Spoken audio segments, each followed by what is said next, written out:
नाम है आपका? चंद्रमोहन कश्यप। चंद्रमोहन कश्यप जी, कहाँ के रहने वाले हैं? यही चावड़ी बाजार। क्या करते हैं?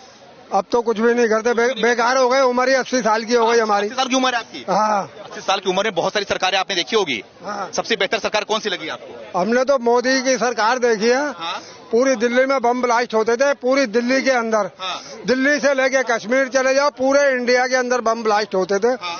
ये तो आतंकवादी थे, 70 साल से लूट रहे थे हमारे को। कौन? ये कांग्रेस वाले। अच्छा। ये तो क्या नाम है, जवाहरलाल, अंग्रेजों ने हमें खाने कमाने के लिए लाइसेंस दिए थे। हाँ। वो क्या नाम है, दिल्ली में म्यूनिसिपल कमेटी हुआ करती थी, समझे। नेहरू ने, जवाहरलाल ने, इसने भंग करवा दी कमेटी। हाँ। सन 57 में। 58 में बना दी कारपोरेशन। अच्छा। इसका नाम रखना था कर परेशान। कर परेशान। अच्छा। गरीब की रेडी 1000 की। हाँ। और जुर्माना 2000 का। हाँ। अंग्रेज चले गए, डकैतों को छोड़ गए। अच्छा। ये चंबल के डाकुओं से भी ज्यादा खतरनाक थे। अच्छा। वो तो रात को लूटते थे। हाँ। और ये दिन में लूटते थे। हाँ। ये गोलगप्पे वालों का आटा खा गए। अच्छा। मिट्टी का तेल पी गए। हाँ। हलवाइयों का कोला खा गए। अच्छा। बदरपुर का पहाड़ खा गए बेच के। अच्छा। वहाँ से ढाक का पत्ता आता था। हाँ।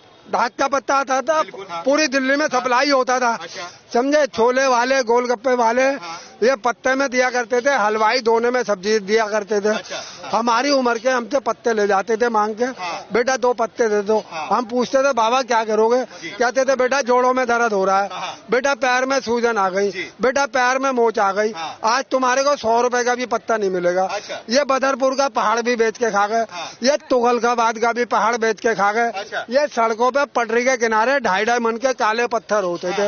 ये पत्थर भी बेच के खा गए। अच्छा। अब ये सीमेंट के बना के लगाते हैं, हर साल टेंडर भरे जाते हैं, घोटाले होते हैं। अच्छा। ये क्या नाम है, चावड़ी बाजार में बरसाबूला पे अब भी चौराहे पे 2-3 खंबे लगे हुए हैं लोहे के। बीच में एंगल लगा हुआ है। ये वो दिल्ली का लोहा भी बेच के खा गए। अच्छा। दिल्ली में ट्रेन चला करती थी, एक ही करनी लगती थी, कहीं पर भी आप चले जाइए, समझे। ये ट्रेन भी बेच के खा गए। अच्छा। इनका पेशा क्या था? किसानों की जमीनें छीनो।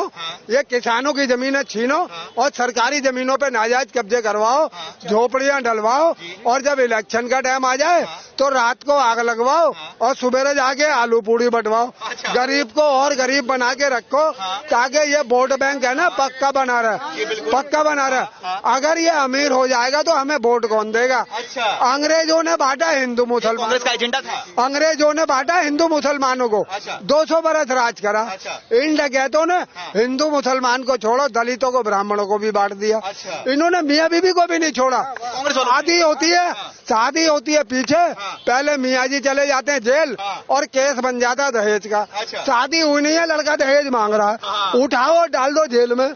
न सबूत, न गवाह, न जांच, न इंक्वायरी, बस सीधी गिरफ्तारी। अच्छा। इंदिरा ने लव मैरिज करा फिरोज भगत के साथ, तो लव मैरिज का कानून आ गया। अच्छा। और सोनिया आई तो दहेज का कानून आ गया। अच्छा। फूट डालो, राज करो।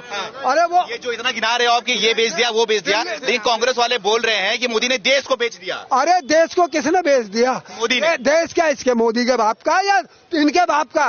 हाँ? आज देश को बेच दिया होता तो क्या हम गुलाम बन गए क्या? हम क्या गुलाम बन गए? हाँ? अरे तेरे बाप के डैम के अंदर सूखी रोटी खाई है जवाहरलाल, कौन पूछता है? मुझसे बात करे। अरे जवाहरलाल के डैम में लाल गेहूं आता था ऑस्ट्रेलिया का, वो रोटियां वो मिलता था जनता को। हिंदुस्तान में अनाज नहीं था, सूखी रोटियां खाई हैं हमने 8-8 दिन की, इमाम दस्ते में कूट करके 8-8 दिन की। अरे खा के दिखाओ मेरे सामने, जो बकवास करते हो ना तुम लोग, देश को लूटने वाले। हाँ, मेरे सामने खा के दिखाओ ना, हमने 8-8 दिन की सूखी रोटियां खाई है। आज मोदी के राज में, आज मोदी के राज में घर घर में राशन फ्री मिल रहा है, और फिर भी बौखला रहे हैं। ये हमारी जमीनें छीन ली। ये जवाहरलाल ने बरेली के अंदर 27 गांव की जमीन है, 1381 एकड़, 57 में, समझे। 3 साल आंदोलन चला, 3 साल के बाद में सरकार कहती है तुम्हें 10 रुपए बीघा दे देंगे, वो भी नहीं मिला, समझे। हजारों किसान भूख से तड़प के मारा गया। 3 साल के बाद में क्या नाम है, क्या कहा गया इन्होंने कि भाई हम तुम्हें 10 रुपए बीघा दे देंगे, वो भी नहीं मिला। फिर हजारों किसानों ने गोलियां खा ली सल्फात की, फिर मारा गया। उसके बाद में जो लोग बच गए उन्होंने दोबारा आंदोलन खड़ा कर दिया, उनको उठा के पकड़ के जेलों में ठोक दिया, समझे। मोदी सरकार भी जमीन सबसे लेती है, क्या पैसा अब मिलता है कि अभी भी नहीं मिलता?